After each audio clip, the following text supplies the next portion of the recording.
ধর্ম যখন বিজ্ঞানকে বলে রাস্তা ছাড়ো, বিজ্ঞান কি রাস্তা ছেড়ে দেয়?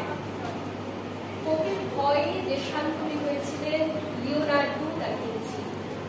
সারাদিন একটা অন্ধকার ঘরের মধ্যে পায়চারি করতেন গ্যালিলিও গ্যালিলি। তাকে পাহারা দেবার জন্য বসে থাকতো একজন ধর্মের পেয়ারা, যার চোখের পাতা বিজ্ঞান কি তখন থেমেছিল? তীর্থের পান্ডাদের হই হই তাদের লাল চোখে পেয়েছিল পৃথিবীকে বেঞ্চের উপর দাঁড় করিয়ে সূর্যকে তার চারদিকে প্রবেশ করাতে।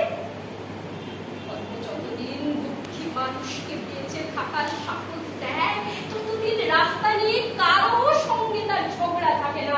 রাস্তা কারো একার নয়, বরং তাকেই একদিন রাস্তা ছাড়তে হয় যার স্পর্ধা আকাশ ছুঁয়ে যায়। বিজ্ঞান প্রেমের গান হারাতে জল্লাদের পোশাক গায়ে চাপায়, আর রাজনীতির বাদশারা পয়সা দিয়ে তার ইজ্জত কিনে নেয়।